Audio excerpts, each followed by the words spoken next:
Thank you, Jeff. Thanks so much for that introduction. It's good to be here. I appreciated those hands going up. I took that as an affirmation. I want to thank a number of folks here. First of all, beginning with Gary Shapiro and really all of the CTA. It's a great organization and does a great job. And Gary, as many of you know, is constantly on fire. And he has pledged to me that his next task is he's going to learn Mandarin by the end of next year when I come back for this. Also really want to acknowledge a number of the elected officials. This has really been an all-star day that the CTA has put together. I know later today you're going to have Congresswoman Dobene, who's going to be speaking, Congressman Issa from my home state of California, Congressman Moulton from Massachusetts, who's continued his distinguished service for our country. Earlier today, Congresswoman Brooks and Chairwoman Fox, who I was very excited to hear is actually an Airbnb host. I'll actually have a little bit more to say about that because it matches up with something I'll be talking about. And here in the audience, we have a number of my colleagues from Airbnb. Over here, we have Casey Wansbury, who oversees our federal affairs, formerly chief of staff for a Democratic Senate member. I think Megan McKenna is here somewhere, and right over there, out of the House, where she was a chief of staff for a Republican member. We have Clark Stevens, who oversees our strategic partnerships. I think Janae Ingram is here as well, who just came over to us from the National Action Network. Excited to have her join. And Wilda Throw-Burns, a former alderman from Chicago, who's now here in Washington, D.C., helping us here in the district. So really excited to have my colleagues here. What I'm going to share today is a couple things. First and foremost, we're going to talk about how our platform actually promotes and supports economic empowerment. I know a thematic of this conference. And there's really three pieces or three elements that go into that I'll talk about. The first is really the big changes that are taking place in our world. I know many of you in the room know about these and spend a lot of time talking about them, but those changes have come together and actually helped produce the sharing economy, and in particular Airbnb. And then we'll talk about the value proposition, specifically how we're using our People for People platform to promote economic empowerment for people. So as we look out there, we see our world changing in pretty significant ways. And we see really 5 big factors driving those socioeconomic structural changes. The first, and one that, again, people in this room know very, very well, is our technologies are changing. In that handheld device that hopefully you're not texting with as I speak, but that's okay if you are, there's now infinitely more power than was in the Apollo 11 spacecraft that took humanity to the moon for the first time. And not just a little bit more power, but enormous computing power is actually in the handheld device that you have. And as we go forward, that is also being complemented by the spread of the internet. Today, 40% of folks have access to broadband, about 75% have access to mobile devices. And really, over the next 10 years, you're going to have a scenario where everyone has access to broadband, everyone has access to mobile devices. And really, at least arguably since humankind left the old Divide Gorge, for the first time, humanity is actually able to be connected in a global way. Anyone can be connected with anyone, anywhere. And the combination of both the power of computing that you can put into your handheld device and the ability to have this global network has produced these so-called network platforms. And these are powerful platforms, often two-sided marketplaces that represent specific economic spaces. But you've got the infrastructure of computing power just increasing on an almost daily basis, and then the superstructure of a networked grid that has allowed these platforms to really flourish. And to put that a little bit in perspective, here is a list of the top 5 companies in 2001. You see one tech company in there, Microsoft, but the others are sort of the more industrial age type of companies, some financial services. And then in 2006, 5 years later, again, pretty similar mix. 2011, you see a new one that emerges, which is Apple, one of the first platform companies. And now today, in 2016, in about a 15-year period, the 5 largest companies in the world are all network-based platforms. And these platforms are bringing tremendous things to society. They're enhancing our daily lives, they're enriching our experiences, they are connecting us, they're increasing productivity. And there's more right on the horizon. Soon you're going to have your pizzas delivered by drones. You're going to be able to enter virtual worlds through VR, particularly augmented VR. If you're in LA, you can take a 35-minute ride to San Francisco on the Hyperloop, and to get to the Hyperloop station, you'll go in a driverless car. That's the world that's coming to us and around the corner, and perhaps the biggest one of them all will be the arrival of the robots. AI, machines, robotics, that is obviously a huge wave, and I know something that is a big part of the conversation at this conference. Second big change is our people are changing. The millennial generation represents the largest generation in human history, bigger than even the baby boomers. And when you combine them with Generation Z, which is coming right behind them, this is going to be the dominant generation when it comes to culture, when it comes to business and consumer choices, when it comes to politics. And this is not really an abstract concept. It's actually happening as we speak. You know, today, those millennials represent the plurality of the American workforce. And to get a sense of what their heft is going to be over the next 10 years, think about the fact that they'll represent about half of all voters over the next 10 years, assuming that they vote, and over 75% of the key consumer demographic. So this generation is going to be making the choices on politics, culture, which businesses succeed, which consumer products are embraced. And this is a generation that does think about things in a different way. They're very mission-oriented, values-driven. 3 out of 4 millennials would rather spend their resources on an experience than necessarily a material gain, something very different than the baby boomer generation. And the way they look at it, and this is something that we take very, very seriously, the way they look at businesses and companies, they do think your mission, your social impact ought to be part of how a company is evaluated, not just whether it's financially successful or not. And one way that you really see these attitudes manifesting themselves is where these folks are choosing to live. More and more, they are making the decision to live in cities. Globally, you are now seeing, really for the first time, more people moving into cities than into the country.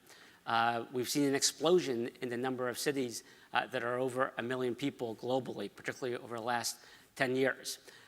Over 60% of the US population now lives in cities. Again, a lot of this is being driven by millennials choosing to move to urban areas because they're driven by a desire to have experiences. And you know, one real stat that sort of makes this clear is that in the US today, we now have as many people moving into the cities as the suburbs. It's the first time that's happened since the 1930s. The third big change out there is our climate is changing. 15 of the last 16 years have been the hottest on record. 2016 was the hottest ever recorded. And what that is doing for these millennials who are growing up in this time period is it's impacting their fundamental perspective on the world. This is a generation that does believe that this is a significant issue by a significant delta between them and baby boomers, about 25-point difference in terms of how they look at this issue versus boomers. And as they move into the cities, that's impacting how these cities are conducting themselves. Sustainability, the concept of sharing resources, has become front and center in terms of how cities are sort of organizing themselves, a real sense from this generation that there's a need to be codependent and interdependent. And particularly as it relates to how do you make sure you're maximizing the utility of an asset. You see that with shared cars, you see that with shared housing, but it's expanded even beyond that. You now have shared gardens, shared tools, shared food, shared electricity, even shared pets. I think Harry Truman said that in Washington, D.C., don't get a friend. If you want a friend, get a dog. Well, you can actually now share that dog in Washington, D.C., apparently. And you know, from our perspective, think about this importance of trying to maximize the value of an underutilized asset. In the U.S., there's over 12 million empty homes. In the US, there's over 33 million empty bedrooms. Again, thinking about how those millennials think about these issues. The fourth major change is travel is changing. This is the ship that brought my grandparents from Naples, Italy to Ellis Island, Statue of Liberty. It took them about 14 days to make that trip. Today, with the advent of air travel, you can make that trip in about 8 or 9 hours, depending on the headwinds. And what that has really driven is an inexorable growth in travel. Over 3 billion people traveled by air last year. Over 1 billion people traveled internationally. It's driving a tremendous and continuously accelerating growth in travel and tourism. You saw that over the last couple of years. The hotel industry has had record profits, record growth over the last 3 years, even as Airbnb has exploded onto the scene. And today, travel and tourism represents around 10% of the global GDP. It's bigger than big oil. 1 in 10 jobs globally are connected to travel and tourism. Similar stats exist here in the United States. We have a little bit more of a diversified economy, but about 8% of our GDP is connected to travel and tourism, and 14.2 million jobs, over 9% of the jobs in the US have a connection to travel and tourism. And speaking of the economy, that really takes us to our fifth and final big structural change going out there, which is our economy is shifting. We've gone from an industrial age where people worked on the factory floor to an information age where people are working in shared workspaces. And this is not the first time our country has gone through a type of economic change like this, driven by technology that then has an impact on the dynamics of society. If you look back, sort of beginning of the 1800s, shortly after the formal founding of our country, we've had these 50-year cycles where the economy has gone through shifts. In the 1800s, new technology in terms of harvesting and farming allowed for agriculture to really flourish. It then drove Western expansionism here in the United States. And then with the rise of steam power, you had the pre-industrial age, and cities began to form around waterways in the United States. And then with the advent of electricity, you had an enormous industrial boom, particularly in the big core urban markets, which then in turn attracted immigrants, particularly from Southern Europe. And then after World War II, the accessibility of the automobile helped spread people out into the suburbs. Well, we're at the front end of the latest trend, and that is this digital era. And it is an era where the frontier now is people's ability to connect with folks all over the world, over their devices and through technology. And you're seeing how that now is reflecting in just actual structural workplace. We live in a time period where more and more people are working from home or working from mobile locations. The majority of the companies in the US now have employees that work from places other than their workplace. You're also just seeing it in terms of who people are working for. You know, there was a time when people would typically work for one employer over the course of their lifetime. Now more and more people are working for multiple folks. Increasingly, people are becoming freelancers. Almost 40% of millennials work as freelancers. That generates about $715 billion in economic activity through their work. And a lot of them really enjoy it. They can be a freelancer at Etsy by day and then pursuing their musical or artistic career by night. But as we all know, and as we saw in the previous transitions, there's always challenges when you go through a major economic transition, particularly one that's being driven by technological changes. I think one of the areas that we have really focused on is the relationship between technology driving productivity and what's happening with wages. Typically, in the past, when technology came in and increased productivity, wages would mirror that. But in this age, we're not necessarily seeing that same relationship. In fact, productivity continues to go up while wages remain stagnant. And it's particularly stagnant in a couple specific subsectors within the country. The first is what is considered or thought of as manual workers, people who may be in a factory or on an assembly line, typically doing routine manual labor. The second is with those who are doing routine cognitive work. That could be an x-ray technician, it could be an insurance adjuster, and God forbid it could even be a lawyer.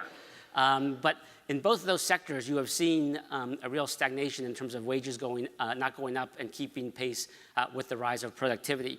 On the other hand, you've seen some sectors that have gone up. The creative class, those people who are doing coding, they have seen their wages go up. And you've also seen wages continue to go up at the lower end, non-routine manual work. So you can't necessarily go to a Starbucks and ask a computer or a robot to give you an off-the-menu coffee, right? You actually need a barista who will do that. So in those two sectors, you've seen wages continuing to go up. But really, if you sort of drill down, at least from our perspective, you know, one of the core issues driving the conversation about economic inequality or the dwindling middle class really focuses on those two in the middle who have seen their wages stagnate. And this is something that we really think that, that we need to think about, and that Airbnb in particular can play a real role in. Now, as challenging as that is, I think everyone in this room is spending time thinking about this issue.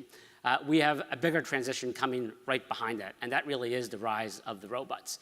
You know, there are some studies that show over the next 10 or 20 years, almost 50% of all jobs could be displaced or replaced. For every robot that comes on, you lose 6 jobs that are being now run or occupied by humans. This is a challenge for everyone in society. I think it's a particular challenge for those of us who are in the tech community, particularly those with these large significant platforms, we have a responsibility to address it. And I think there's a real responsibility to work with the technology community, to work with those leaders in Washington, D.C. on this issue. And I think it's a great role that CTA really plays. Gary, you guys do a great job in actually brokering these conversations, and it's a really valuable tool for all of us. But you put all of those dynamics together, and really catalyzed by the recession in 2008, when middle-class people were scrambling to help make ends meet, and boom, you get the sharing economy. And the sharing economy is actually really bifurcated into two real specific sectors.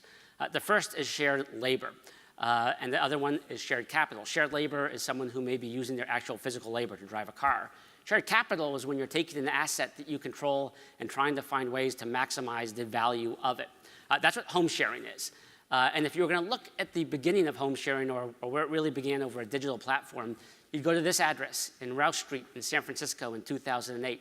Two of our three founders were recent art school graduates. All three of them are millennials. They were scrambling in 2008 to make their own rent.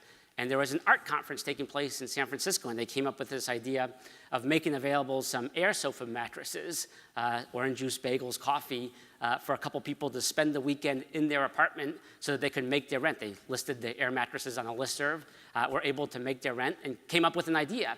How about making bedrooms in other homes available over a website? And so they launched this in 2009. And from bedrooms, you soon were listing whole homes that were not being occupied. And then from there, you got tree houses. You could even get an igloo if you're interested.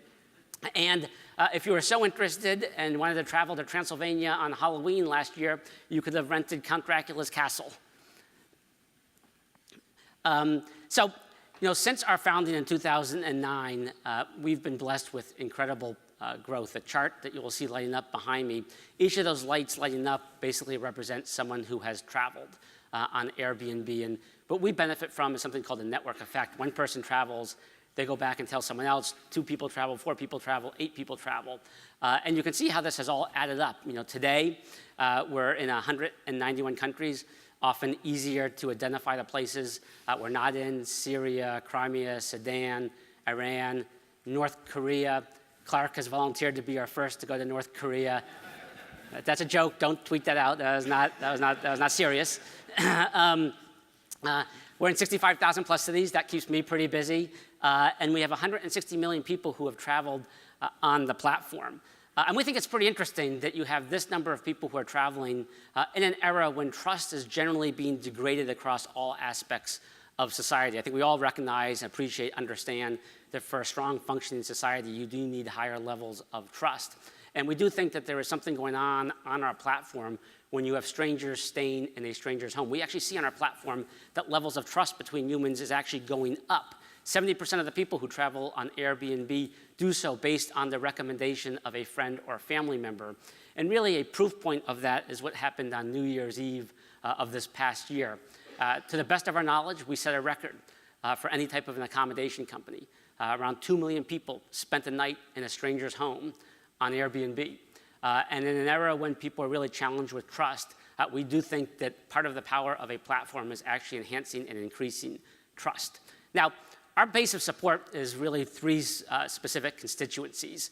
The first is we started with millennials. They were our initial adopters. 60% of the people who travel on Airbnb today are millennials. And millennials, not surprisingly, strongly support the right of people to share their homes. At this point, I always remind anyone who's an elected official that they're going to be half of all voters, and they do care about this issue. The second stakeholder or constituency group, interestingly, is women. Women represent 55% of all the hosts on the Airbnb platform. They've made $10 billion since the platform was launched. And what's particularly interesting about that, at least from our perspective, is that in most economic sectors or segments, men tend to be the dominant player unless you get to lower economic sectors.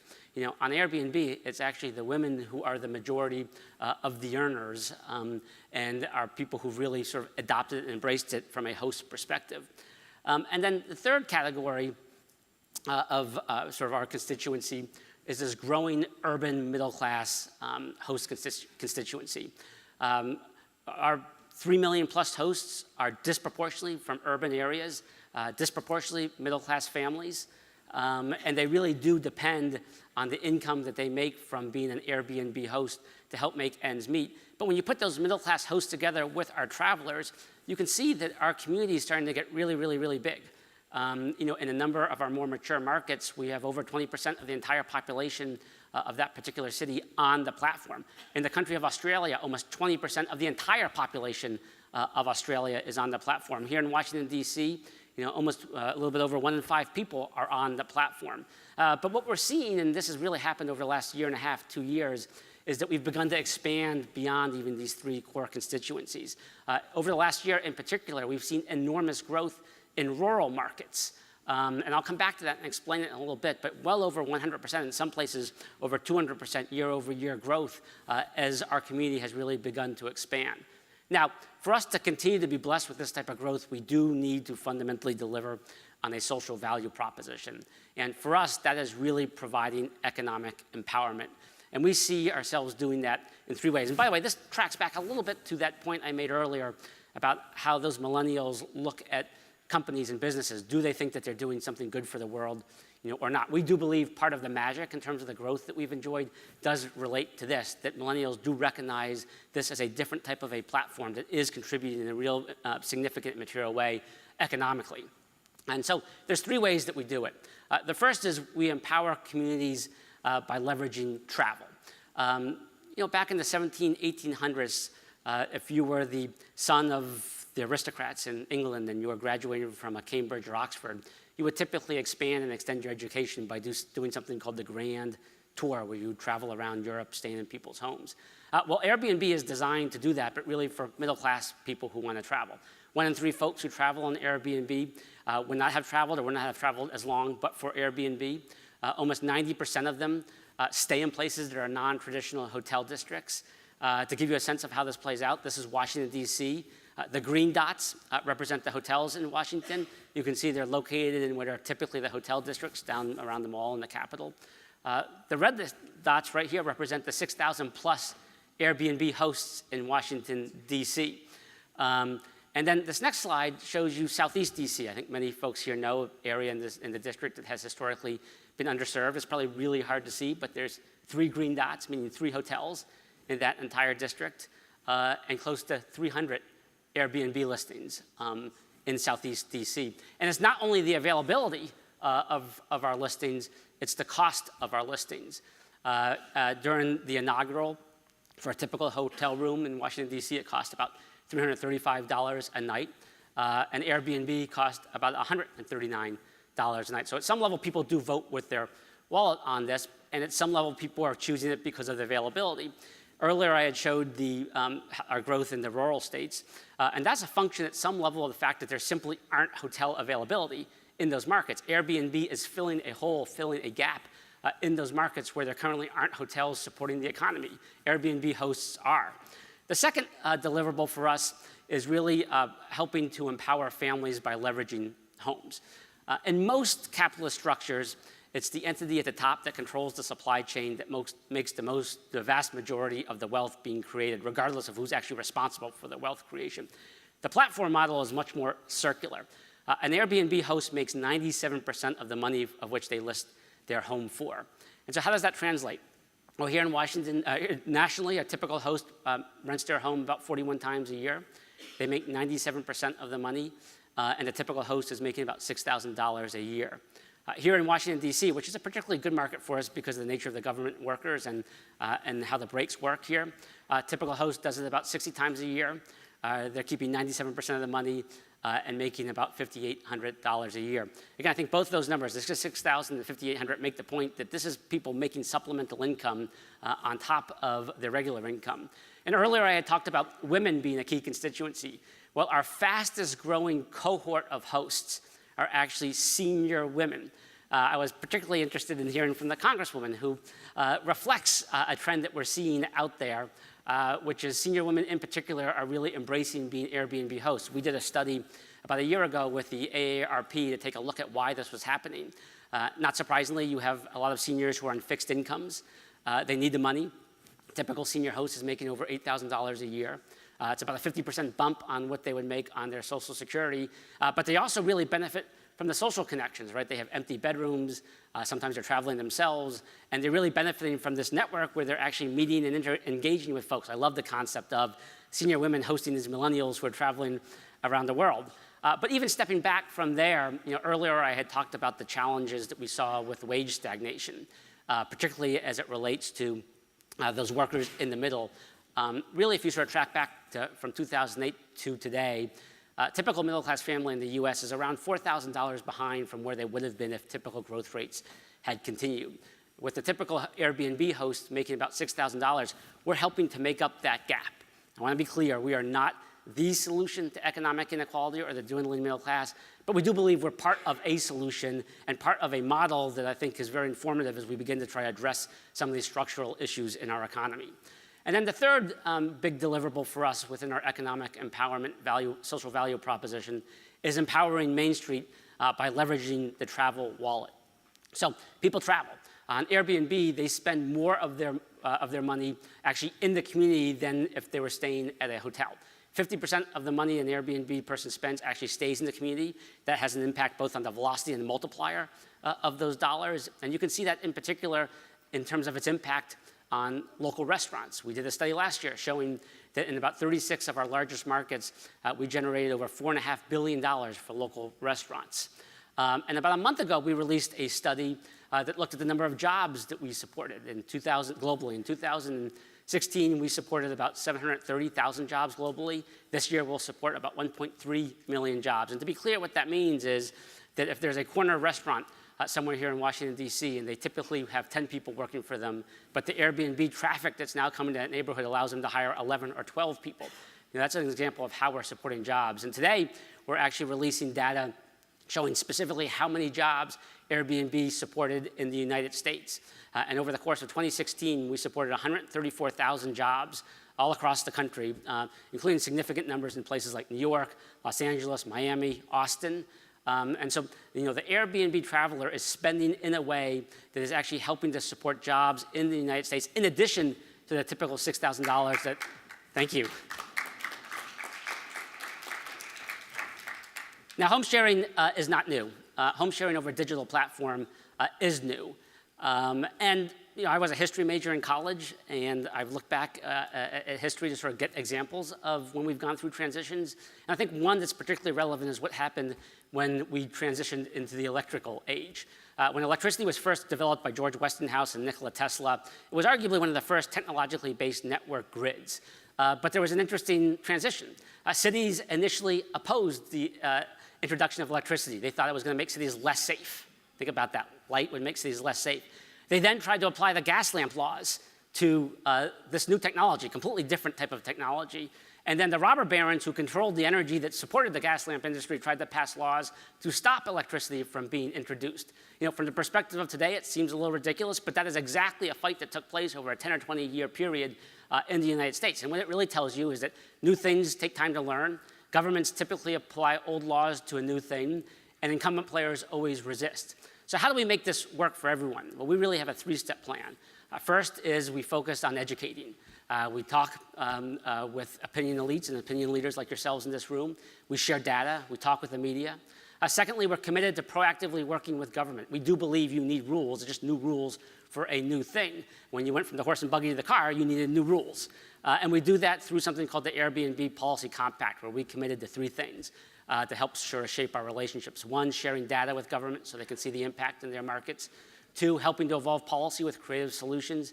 And three, paying our fair share of taxes. Today in the United States, in about half the markets that we're in, we're actually collecting and remitting hotel and tourist taxes. At the end of last year, we released something called the Airbnb Policy Tool Chest, which reflected different partnerships that we've put in place all over the world. And this tool chest has really served as a vehicle for other cities to be able to see what's working, take some of the best models, and apply it to themselves. And as we stand here today, we currently have over 300 partnerships globally. We actually put 50 partnerships in place specifically in the first quarter of this last year, with people being able to access this policy tool chest. And so we continue to accelerate the pace of our partnerships. The third thing that we do is we really do work with our community. Our community is something that we call the Airbnb citizen. They're very, very, very much connected to us, in part for the reasons that we've talked about. They really have a deep connection to us on the economics and a deep connection to us on the social connections. But we've worked with our community to create something called home sharing clubs. Over the course of 2016 and the first part of this year, we've created 140 home sharing clubs globally around the world. And these are exactly what they sound like, hosts who are coming together to advocate on behalf of themselves, advocate on behalf of home sharing, advocate on behalf of Airbnb, and they do follow the African proverb. They do vote with their feet. The level of activity that they did just last year alone in the US in terms of engaging politically was incredible. Over 4,000 people actually appeared and testified, put themselves into the political arena and participated in the political process, almost 70,000 political actions taken by this community. And at the end of 2016, there was a real telling stat that came out that I think sort of explains why they're so active. YouGov did a study of the biggest brand advocates in the world. They looked at the biggest companies out there, and Airbnb rated #1 ahead of some pretty historic and really incredible companies. And again, that relates to the fact that they do connect with us in a really incredible way because of the economics and because of the social connections. By the end of 2018, our goal is to have 1,000 of these home sharing clubs running globally. So what's next? I'll wrap this up pretty quickly. But at the end of last year, Brian Chesky, our co-founder and CEO, talked about that Airbnb was going to evolve from a homes platform to an end-to-end trip platform, so that you would go on the Airbnb app and be able to figure out how you're going to travel somewhere, where you're going to stay, presumably our homes, who you're going to spend time with while you're there, and most interestingly, at least as of right now, what you're going to do when you're there. And this is what we call experiences. And experiences is using the platform so that when you as a traveler are traveling to a particular city, you can connect with someone in that city who is able to give you something that's unique and special about that city. So if you're traveling to Tokyo and you're interested in the history of the samurai sword warrior, you can actually do a day-long event with a samurai sword artist and learn how to develop, build an actual samurai sword and learn the history through that. If burlesque dancing is your thing, you can go to Paris, do a day-long course on burlesque dancing, and by the end of it, actually participate in a real live burlesque show. And if you're a runner and you want to really test your mettle, you can go to Kenya and work out with the elite Kenyan runners. I just came back from Rio and did a series of experiences over about 24, 48 hours. It began with a gastropub tour with a columnist from the local paper. By the way, how cool is it in Rio they actually have a columnist whose beat is to cover the gastropubs? Tells you a lot about what you need to know about Rio. I went dancing that night. Hopefully these pictures really do not go much farther than here. I got up the next morning and did boxing on the beach. I boxed as a kid, so my boxing was a little bit better than my dancing.